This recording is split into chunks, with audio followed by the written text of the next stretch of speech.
Yep, a thermal camera measures infrared light, Just putting my hand down. calculates temperature, and renders a scaled image from the data.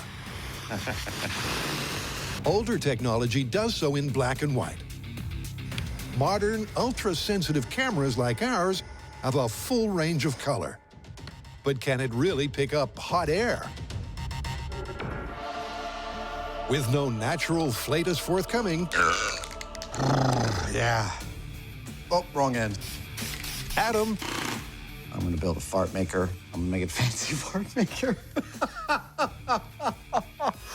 fast forwards production on his magnificent machine to produce human temperature flatus.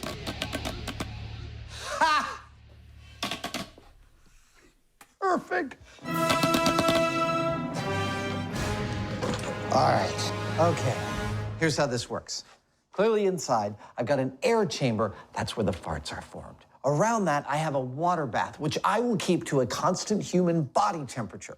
I also have an ambient thermocouple inside the air chamber telling me what the temperature is inside there. When that gets to 98.6, I am going to let fly, literally let fly with this.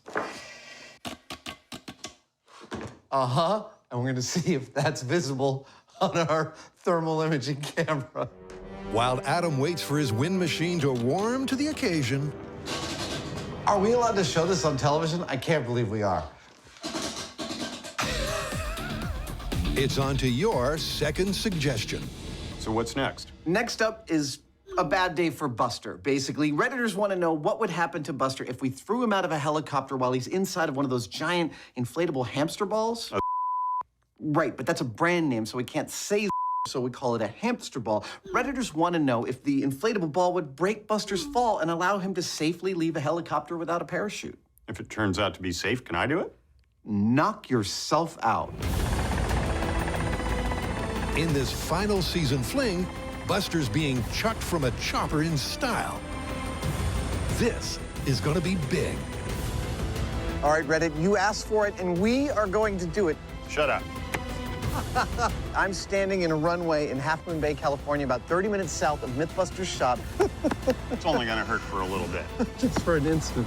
And soon, Buster will perform another in a long line of Darwin Award-type stunts. He's going to figure out if this is a viable method of survival when you're thrown from a helicopter. But first, of course, I'm gonna need to take it out for a spin.